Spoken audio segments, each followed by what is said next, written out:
السلام عليكم ورحمة الله وبركاته.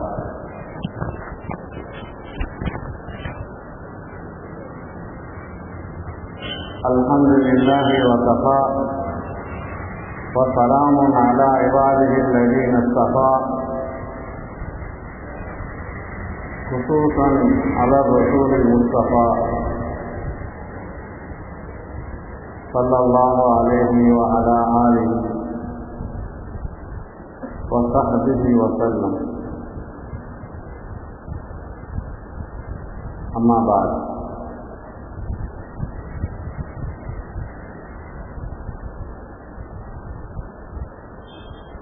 அல்லாஹ்வின் நல்லடியார்களே,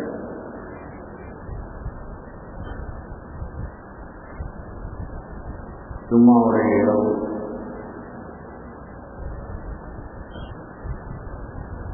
சிறப்பிற்குரிய இரவு. இபாதத்திலேயே கழிப்பதற்குண்டான வாய்ப்பை அல்லாஹ் நமக்கு தந்திருக்கிறார்.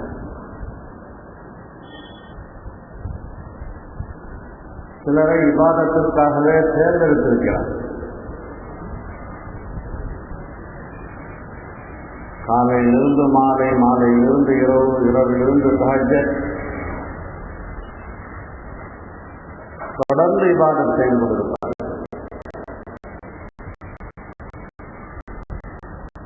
தடைவாடைய மாட்டார், எரிச்சல் பட மாட்டார். ஆனால் இந்த நசீப் எல்லோருக்கும் கிடைக்கும். நம்முடைய ஊர் மக்களுக்கு இப்படிப்பட்ட பெரும் தௌஃபீக்கை அல்லாஹ் கொடுத்திருக்கிறார். இப்போது நம்முடைய ஊரிலே புகாரி ஷரீஃப் அசரிலிருந்து இஷா வரை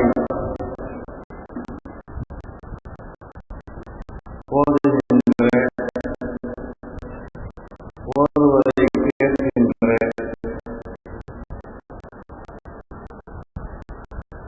ஒரு பெரிய நசீப் கிடைத்திருக்கிறது.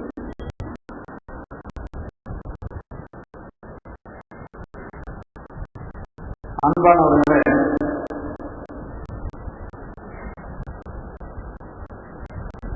குர்ஆனுடைய விளக்கங்கள் எல்லாம் நபியுடைய ஹதீஸில் தான் இருக்கிறது, தெரிந்து விஷயம்தான். நம்முடைய நபியின் ஹதீஸை புறக்கணித்து விட்டு குர்ஆனை விளங்கவே முடியாது. என்ன அரபு மொழியில் பாண்டித்தியம் பெற்றவர்களாக இருந்தாலும் சரி,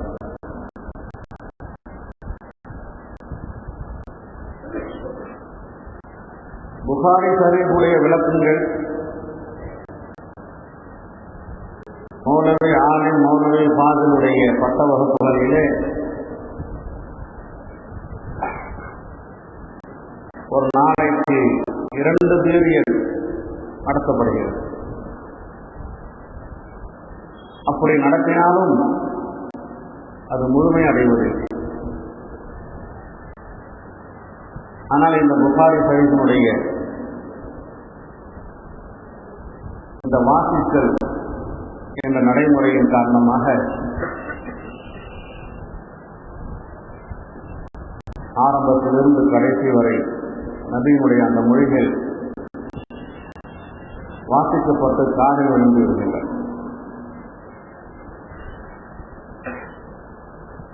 இன்று 6வது நாள்.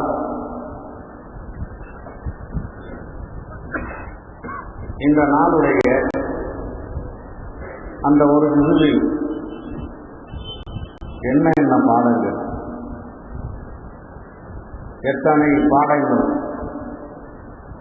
அதில் எத்தனை துணை பாடங்கள் சொல்ல முடியாத அன்பானவர்களே.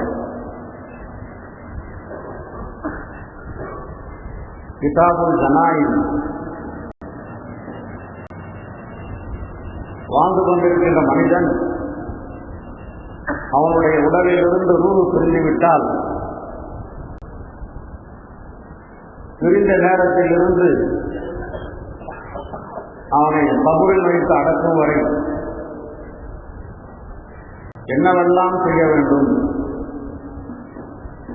எப்படியெல்லாம் செயல்பட வேண்டும் என்பதற்காக ஒரு தனி கிதாப் பல பக்கங்கள்.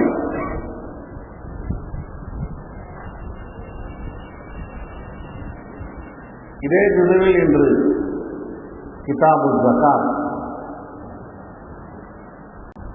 ஜகாத்துடைய சட்டங்கள், தொழுகையுடைய பாடங்கள் முடிந்தவுடன் இமாம் புகாரி ஜகாத்துடைய பாடத்தை கொண்டு வந்திருக்கிறார். ஆம், தொழுகையையும் ஜகாத்தையும் நாம் பிரித்து பார்க்க முடியாது, தனித்து பார்க்க முடியாது. வஅகீமு ஸலாத் வஆத்து ஸகாத், வஅகீமு ஸலாத் வஆத்து ஸகாத். சுமார் 81 இடத்திலே அல்லாஹ் தொழுகையை நிலைநாட்டுங்கள், ஜகாத்தை வாரி வழங்குங்கள், தொழுகையை நிலைநாட்டுங்கள், ஜகாத்தை வாரி வழங்குங்கள் என்று சொல்லிக்கொண்டே இருக்கிறார்.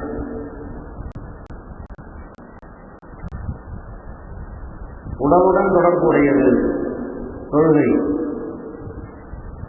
பொருளுடன் தொடர்புடையது ஜகாத். இன்னொரு கோணத்தில் பார்த்தால் அல்லாஹ்வுக்கு செய்ய வேண்டிய கடமை தொழுகை.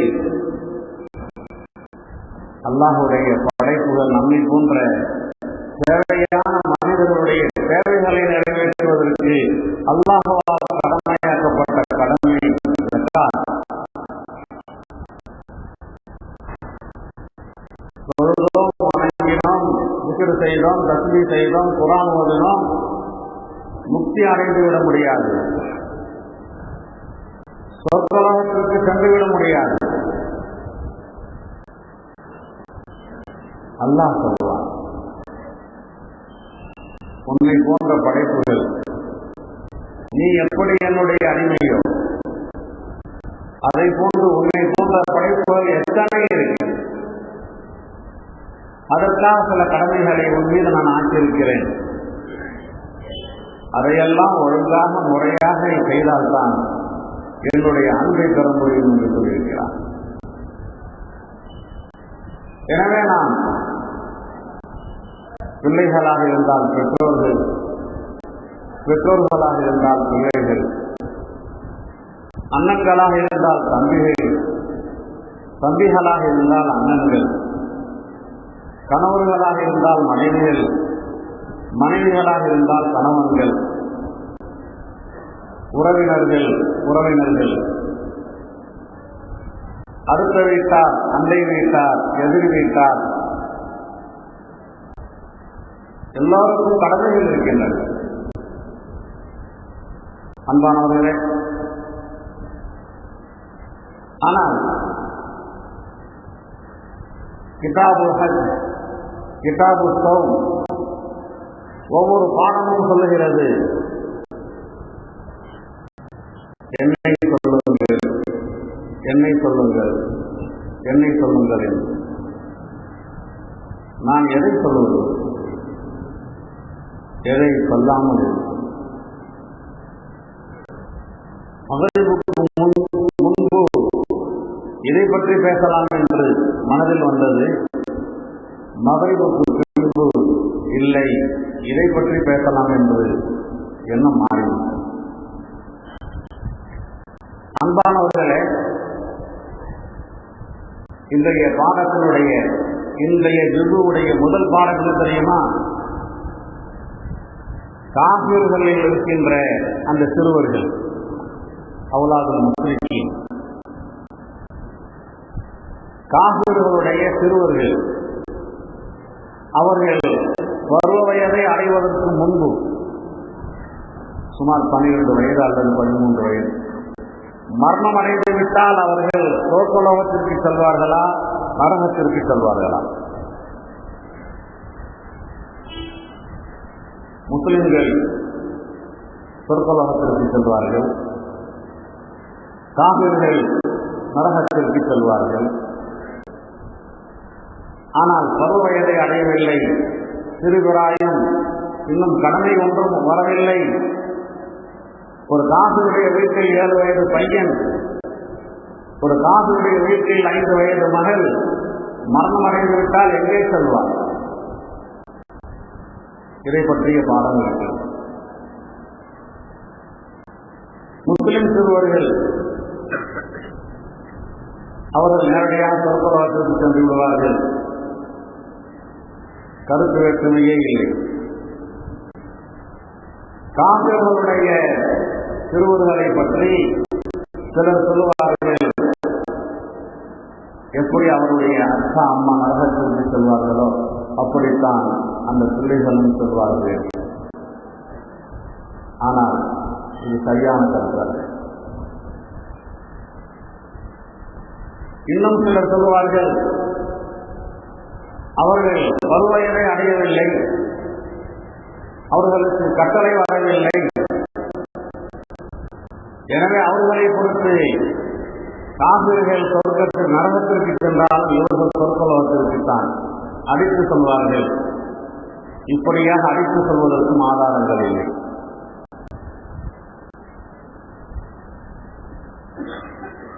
இன்னும் சிலர் சொல்வார்கள், இந்த 7 வயது பையன் மரணம் அடையாமல் அவன் 25 வயது 30 வயதை அடைந்தால் அவன் நிலை என்ன இருக்கும் என்பது அல்லாஹ்வுக்கு தெரியும்.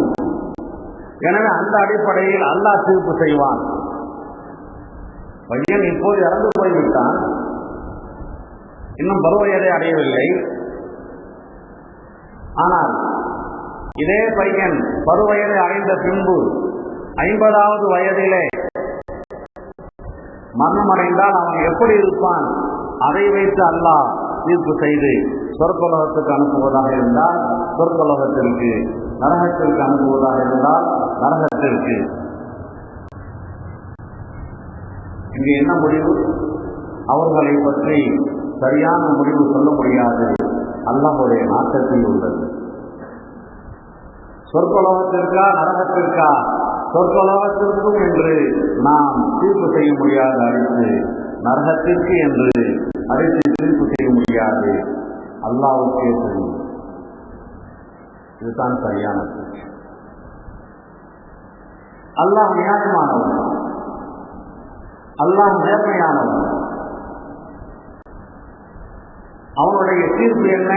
நிறைய ரகசியங்கள் இருக்கின்றன, நமக்கு தெரியாது. நமக்கு இறக்கமாக கூட இருக்கலாம். பேரை பார்த்து நல்ல அழகான தோற்றமுடைய காபிர்கள் இருப்பார்கள். என்ன அழகான தோற்றம்! இவன் மரணமடைந்தால் நரகத்துடைய விரவாயிற்று, அல்லாஹ் இவனை நரகத்திற்கு படைத்திருக்கிறானே என்ற எண்ணங்கள் வரலாம். ஆனால் நமக்கு தெரியாது. ஏன் அல்லாஹ் அவனுக்கு வாய்ப்பை கொடுக்கவில்லை? நிறைய விஷயங்களில் ஈமான் கொள்ள வேண்டியிருக்கிறது, அல்லாஹ்வுடைய முடிவை ஏற்றுக்கொள்ள வேண்டியிருக்கிறது. அன்பானவர்களே, அந்த அடிப்படையில் தான் இதுவும் அதில் உள்ளதுதான். உலகிலே மனிதர்கள் தப்பு செய்கிறார்கள், தவறு செய்கின்றார்கள். இதற்குண்டான தண்டனை 4 இடங்களிலே அல்லாஹ் கொடுக்கிறான். 4 இடங்களிலே என்றால் 4 இடங்களிலும் அல்ல, 4 இடங்களிலே ஏதேனும் ஒரு இடத்தில். ஒன்று இந்த உலகத்தில், இன்னொன்று கபூரில், இன்னொன்று மஹ்ஷர் மைதானத்தில், இன்னொன்று ஆகிரத்தில். அதான் சுவர்க்கும் நரகம். ஆனால் இந்த உலகத்திலேயே தப்புகளுக்கும் தவறுகளுக்கும் தண்டனைகள் கொடுக்கப்பட்டவர்கள் பாக்கியவான்கள். பெரும்பாலான முஸ்லிம்களின் நிலை இதுதான். அல்லாஹ் இங்கே நமக்கு நாம் செய்கிற தப்புக்கு அப்போது தண்டனையை கொடுத்து விடுகிறான். என்னிடத்திலே என்னை ஏற்றுக்கொண்ட இந்த அடியான் வரும்போது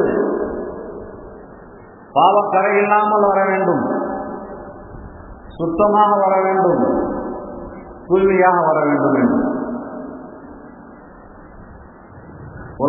உலகிலே பாருங்கள், அல்லாஹுவை ஏற்காத காபிர்கள், அல்லாஹுவை மறுக்கின்ற காபிர்கள், அவர்கள் சுகமாக இருக்கிறார்கள், வசதியாக இருக்கிறார்கள், ஆட்சியில் இருக்கிறார்கள், அதிகாரங்களில் இருக்கிறார்கள். அல்லாஹுவை ஏற்றுக்கொண்ட முஸ்லிம்கள், அல்லாஹுவை ஈமான் கொண்டிருக்கின்ற முஸ்லிம்கள் பாதிக்கப்பட்டிருக்கிறார்கள், அடி வாங்குகின்றார்கள், கேவலப்படுத்தப்படுகின்றார்கள், ஏசப்படுகிறார்கள். என்ன காரணம்? அத்துன்யா சீஜனுல் மூமின், இது மூமின்களுக்கு சிறைச்சாலை என்றார். ஜன்னத்துல் காஃபிர், காஃபிர்களுக்கு சொற்கொலகம்.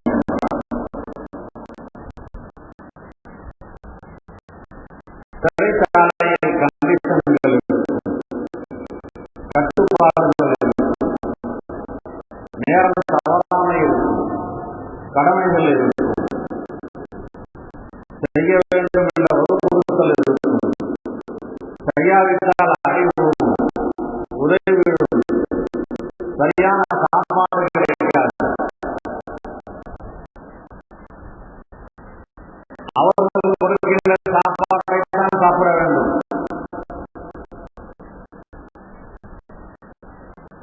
மூமின்கள் கட்டுப்பாட்டுடன் வாழ்ந்தவர்கள். ஆகவே நாம் ஒரு பாவத்தை செய்தால் இதே பாவத்தை காபிர்கள் செய்யும் போது மேலே போகிறார்கள், முஸ்லிம்கள் செய்யும் போது அடி பாதாளத்தில் போகிறார்கள்.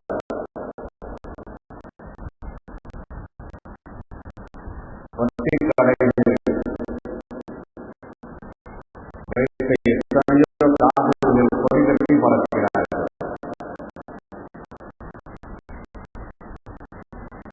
அதே வட்டி தொழிலில் ஈடுபட்ட முஸ்லிம்கள் பத்தினியாக கிடந்து சாகுகிறார், போண்டியாக விடுகின்றார். மார்க்கத்திற்கு முரணான போதைப் பொருள் கள்ளுக்கடைகள், டாஸ்மாக் கடைகள் போன்றவைகளை தங்களுடைய பெயரில் வாங்கவில்லை என்றாலும் பினாமி பெயரில் வாங்கி எத்தனையோ பேர் சோதனைக்கும் கஷ்டத்திற்கும் உட்பட்டு காய்ந்து போனவர்கள் இருக்கிறார்கள். அவர்களுக்கு வெற்றி கிடைக்கிறது, முஸ்லிம்களுக்கு வெற்றி கிடைப்பதில்லை. என்ன நமக்கு மரணம் அடைந்த பின்பு தண்டனை இல்லை என்பார்களே. அதே நேரத்தில் நாம் செய்கின்ற விஷயங்களுக்கு அல்லாஹ் தண்டனை கொடுக்காமல் அங்கே அழைத்தான் என்றால் அங்கே தண்டனை கொடுக்க வேண்டுமே, காதுகளுக்கு கொடுப்பதை போன்று.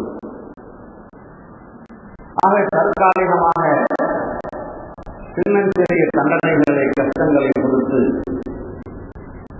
பாவங்களை கழுவி விடுகிறார், இதயங்களை சுத்தப்படுத்துகிறார்.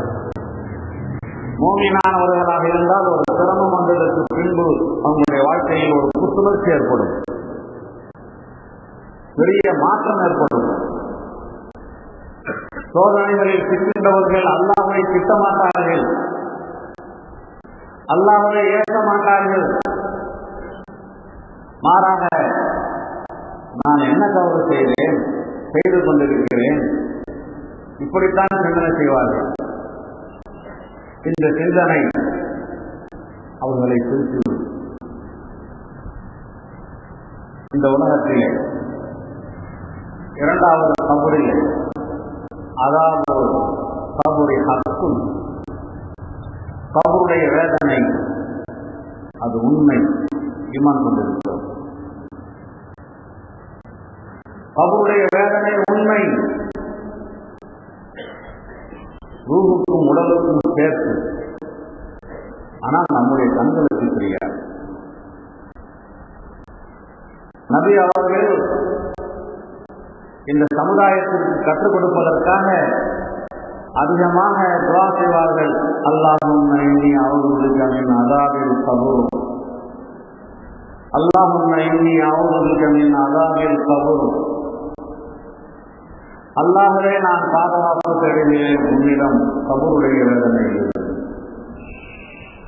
அல்லாஹ்வே, நான் பாதுகாப்பு தேடுகிறேன் உன்னிடம் கபருடைய வேதனையில். நாம் கேட்டு கடமைப்பட்டிருக்கிறோம். கபூரில் வேதனை கொடுக்கப்பட்டால் நம்மால் தாங்க முடியாத அன்பானவர்களே, அல்லாஹுவை பயந்து கொள்ளுங்கள். அல்லாஹ் நமக்கு கொடுத்திருக்கிற நியமத்துகளுக்கு நன்றி செலுத்திக் கொண்டிருக்கிறோமா? நன்றி கெட்டவர்களாக இருக்கிறோமா? பல தடவை சொல்லியிருக்கிறோம். உலக விஷயத்திலே உங்களுடைய கண்ணோட்டம் ஒரு விதமாக இருக்க வேண்டும். இபாதத்துடைய விஷயத்திலே கண்ணோட்டம் வேறு விதமாக இருக்க வேண்டும். நம்மை விட தாழ்ந்த நிலையில் பொருளாதாரத்தில் இருக்கிறார்களே, அவர்களை பாருங்கள். அப்போதுதான் நமக்கு கொடுக்கப்பட்ட விஷயத்திற்கு நன்றி செலுத்துபவர்களாக நாம் ஆகியோம். மாடி வீட்டில் இருப்பவர்கள் ஓட்டு வில்லை வீட்டில் இருப்பவர்களை, ஓட்டு வீட்டில் இருப்பவர்கள் குடிசை வீட்டில் இருப்பவர்களை, குடிசை வீட்டில் இருப்பவர்கள் தங்குவதற்கு சொந்த வீடு இல்லாமல் பிளாட்பாரத்தில் தங்கியிருக்கிறார்களே, அவர்களை பார்க்க வேண்டும். 10,000 ரூபாய் சம்பளம் வாங்குபவர்கள் 5,000 ரூபாய் வாங்குபவர்களை பார்க்க வேண்டும். அல்லாஹ் எனக்கு 10,000 ரூபாய் கொடுத்திருக்கிறானே, என்னை போன்றுதானே அவரும் 5,000 ரூபாய் கொடுத்திருக்கிறானே. அல்லாஹ் எல்லாத்தோடும் அல்லாஹ்வுக்கே இருக்கும்.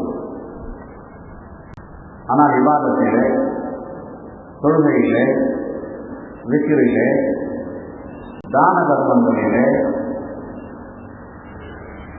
அவர் 5 நேரமும் தக்பீர் தஹரீமாவுடன் சொல்கிறார்.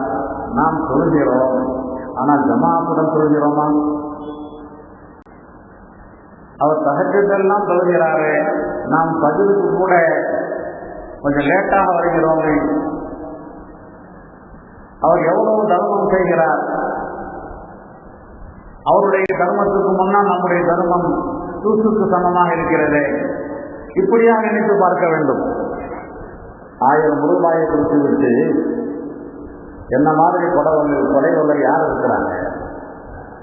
நான் பெரிய தர்மசாலி, எல்லாம் செஞ்சனும் செஞ்ச பிறப்புகள் அப்படின்னு கணக்கு போட்டுக்கிட்டு இருந்தா எப்படிங்க முன்னேற முடியும்? நாம் நன்றியுடைய அடையாளங்களாக ஆக வேண்டும்.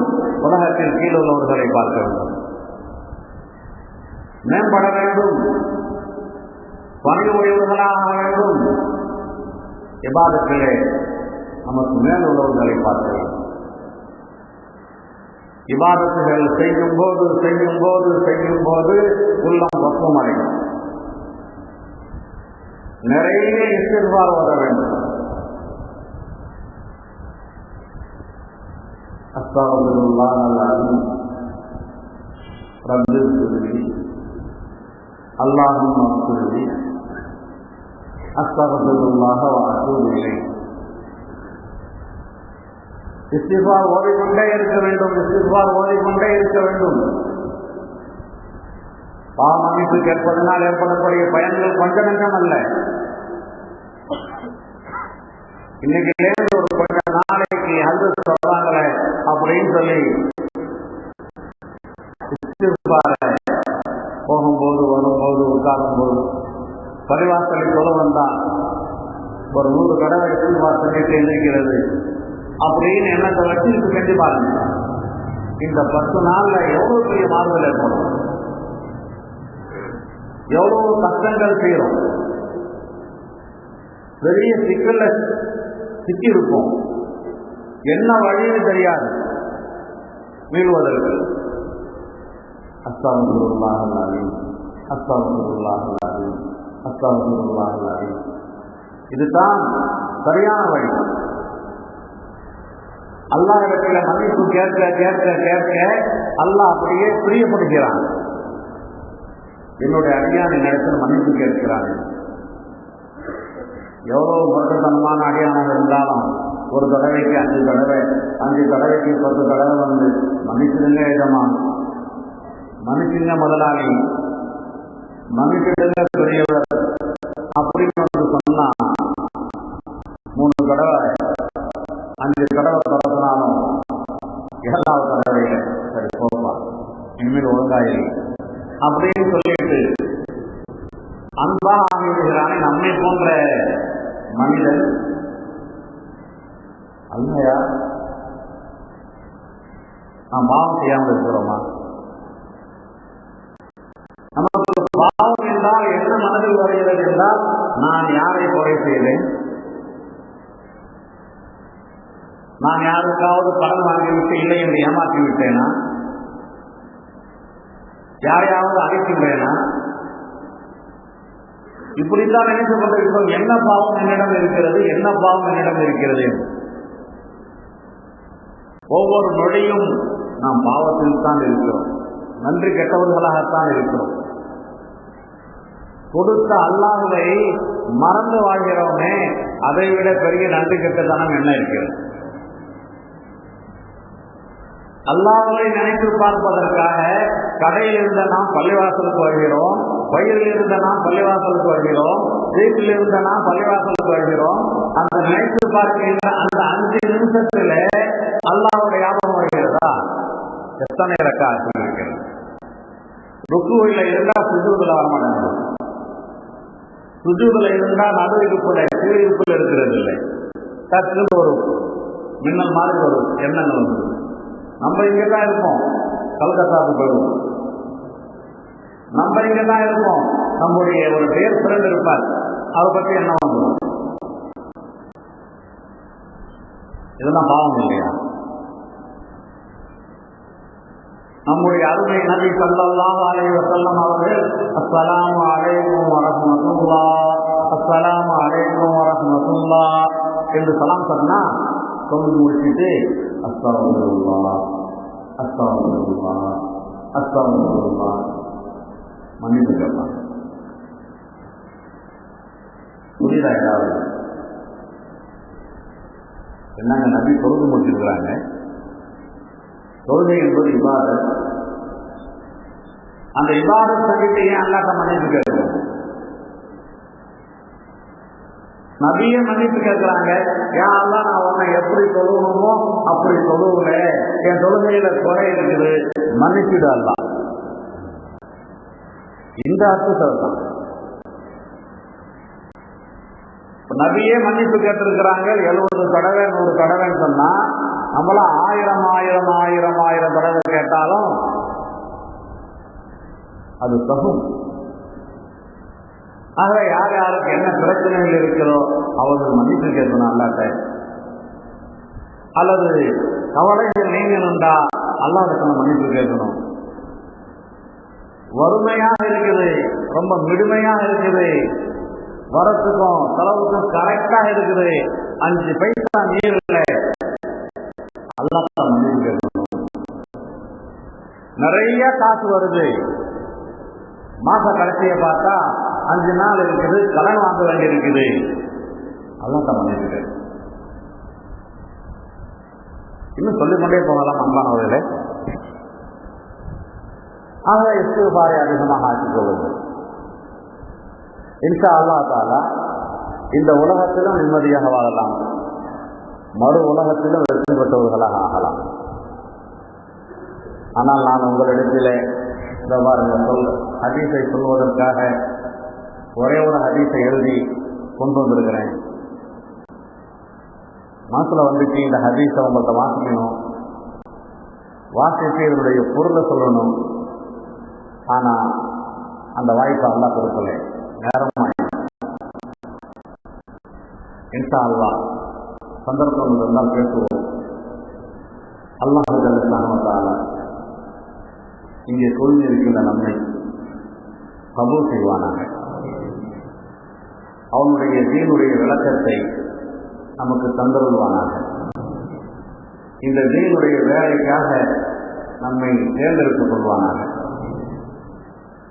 நம்முடைய தேவைகள் என்ன இருக்கிறதோ அவையெல்லாம் அல்லாஹ் அறிந்தவன். அந்த தேவைகளை எல்லாம் அல்லாஹ் நிறைவேற்றி தருவானாக. அல்ஹம்துலில்லாஹி ரப்பில் ஆலமீன்.